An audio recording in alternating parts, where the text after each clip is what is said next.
Welcome to this Zentangle Quickie. My name is Heather Hartwick Gladden. I'm a certified Zentangle teacher, and today we're going to take a look at the Tangle Coco fruit from CZT Wen Kung. Let's see, this was out on Tangle Patterns not too very long ago, and I thought I want to give this one a try. Okay, and it's super interesting.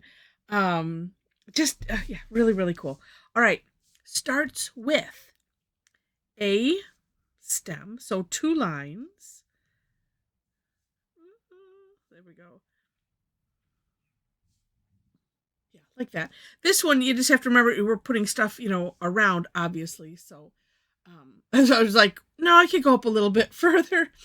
Okay, then one of my most favorite things the second most favorite thing to do with Zentangle, I have named it the Acme hole.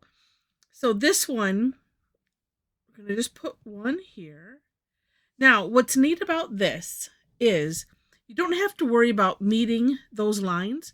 I did this step at the end because honestly, you could leave it open if you want, but you can extend those lines after the fact, obviously. And what makes it the Acme hole is filling in the sides. That's like I said, I didn't make it a separate step. I kind of did it in the play and shade stage at the very end. Okay, and so you can fill that in at any time. And then we're essentially going to aura this. And I didn't explain. So it's basically a C shape, or think of it as an orb hollowing underneath this stem. So this one we're just, going around again like that. And the neat thing about this center part is if it's a little uneven or there's some issue, because you're filling in the side, you can always course correct as needed. Okay. Now, the next step, I had to look close, and this is how Wen did it. I thought at first glance it was a bunch of C shapes, and it sure looks like it is. So, and it was funny because I'm looking back, I'm like, how did I do that? I honestly don't believe it matters how many things you have coming out of it. But let's see, let us start. I'm just going to start right here. And I'm going to come out like that. So this is kind of like a half-ish C shape because the other half's going to kind of be there. And you could just keep turning your tile. I'm usually pretty game for not worrying about how many that you do. Okay, that looks really cool, just like that. Oh, I can picture this going in another direction. Okay, I'm going to have to freeze that in my head and explore it. Maybe I will have one of my own. All right. Then from here, I was starting to say something else, and then my thought distracted me. Oh, sorry if I've left you hanging on something. Oh my gosh. All right. I think I was just saying, one of those, try not to worry too much about how many of these. I don't think it matters. It's Zentangle. It doesn't matter.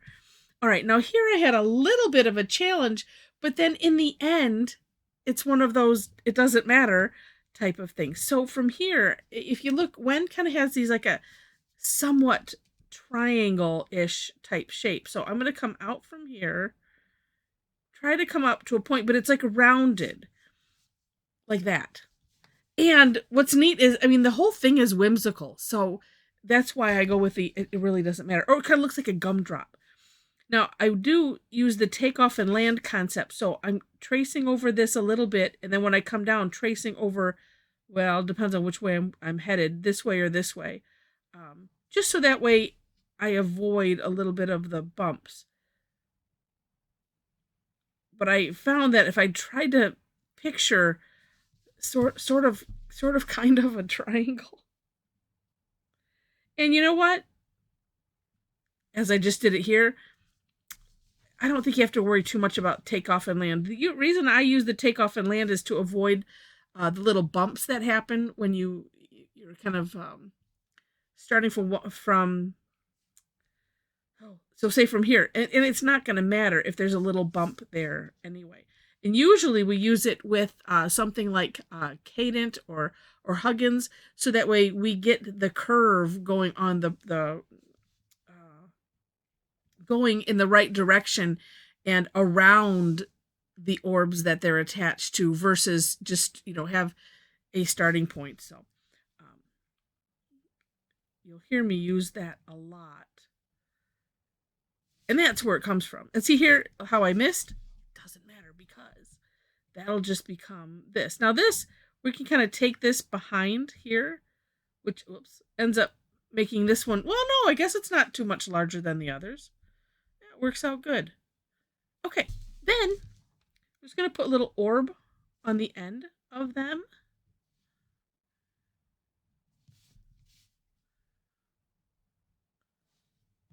And here, however it seems to line up, how about it behind that stem? And then, and now, it's of course, wait, let me look at Wen's. Oh yeah, well on the sample, and let me look at Linda's. Yeah. Okay. And let me scroll further down, because I usually never do that. And sometimes, to my surprise, there's things that are like below where I think it ends. So, of course, this is up to you. I'm going to fill these in. One thing you could do is well, let me do it and I'll fill it in anyway. Just depending on you. You could do something like that in all of them. I like the filling it in. Well, at least right now, I like the filling it in. I do like to throw options out there. Just because.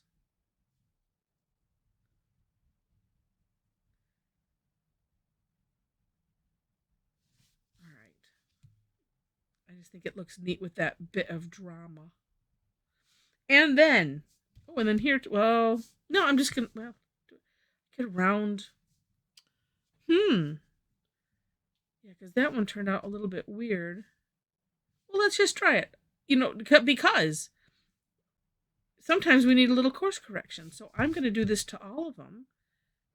I'm doing some rounding. So as you can see, I am just putting a little curve line like that and filling it in. Just because that one was a little bit wonky.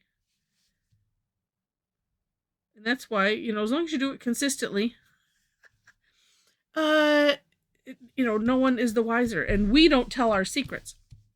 Okay, on these little balls, though, on the end, on these little orbs, I am going to fill those in because I want to also. And we're going to do a little splash of shine.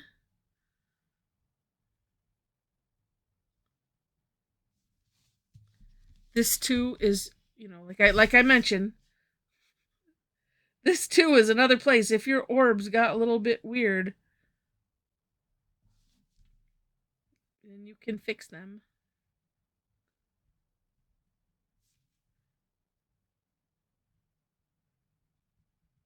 All right. Let that come out a little bit there. Okay. And that's it. Now to shade. All right. I'm going to do something a little bit different. Usually I usually say pick a side and stick to it, meaning like this, I pick this side, turn it this side, turn it that, and that works. But this time, and I did this on my version of the step out just because I wanted to try it. I need one of those. I need to work on this, so therefore, why not do it here? So I'm putting the graphite on this side, but I'm kind of trying to put it on that side of all of them. So it might be so really on the left side of everything versus doing it when I turn things. And then let's put a little bit here. And if you do your stem thick enough, and even if not, just putting some graphite down the one side like that, and then with your tortillon very carefully. I'm using a side to side motion so that way I'm not trying to bring it out this way more. It's going to naturally do that anyway, but you can see there's a little bit of natural tile color right there at the end, that little sliver. And doesn't it make a difference? It's amazing. The shading, oh, I'm just always enamored with it. It's so fun. And, it's I like it when I look at it afterwards and I'm like, who did that? It's amazing. So when you don't have an art background, it's just fascinating that, like, I'm fascinated that I can make anything that looks like this. And I am going to put some on this side a little bit darker. And be careful not to go over that line. Okay, because that would be casting a shadow. Normally in Zentangle, we do not worry about light sources, but this time I decided, well, let's just try it for fun. And as I mentioned, when I mentioned that, if you're used to doing it, do it. There's no rule. It's just that we don't normally worry about it. It's just the dark recesses and the light kind of brings forward, and we play with that aspect. And there's nothing to say you can't play with this aspect too, thinking, oh, well, maybe my light, I'm having the shadow being cast here on this side. And then you just stick to that side. So it's just fun to play with. And then, like I said, as I look, I'm like, whoa, wow. Whose is that? And then I think I'm going to draw some little broken, wavy line there on the bottom. And there we go. Something else. Oh, do I want to try it? I don't know. I kind of like it the way it is. But I'm thinking you could add in some hatching. I have it in my head wrong, and I'm always correcting myself, and then I second guess my double checking myself. But hatching, so just little like straight lines. So I could do little straight lines here, or stippling, which is little dots. And you make the dots more dense where you want it darker. But I think I like it this way. But that would be something neat to do as well. Kind of make add to the old worldiness. I don't know why this makes me think old worldy, but it does. I don't know why. But yeah, anyway, it's just really, really cute. Actually, you know what? I'm going to take that back. I'm going to do some stippling just to make it a little bit different, just on the stem. And again, if you're using an 01 like this, just being very careful. Or get a PN pen, the plastic nib one. But you don't have to jam it real hard. You just tapping, because we're just placing just a little bit of ink. And like I said, if you go dense where you want it darker, like that. Yeah, that's kind of cool. Now I'm going to leave it at that, just because it's neat. But like I said, you could do it in all those areas. Super fun. All right, well, I hope you enjoyed this. And if you did, would love it if you clicked on the like button. And if you liked it enough to see more, click to subscribe to the channel. In the description section, again, you will find links to the step outs. Below those is my link tree, where you can link to my social media, my website. So if you want to follow my blog, you'll find my Facebook page there, where you can follow me for things like this daily tangle, other fun stuff, classes. I do teach Tuesday and Thursdays. Thursdays are free. A lot of my stuff is free. Tuesdays I have, except for the third Tuesday, the third Tuesday is free. Everything else has a fee, or is like the first Tuesday, which is a subscription club members exclusive. And if you're interested in something like that, link is there also in my link tree.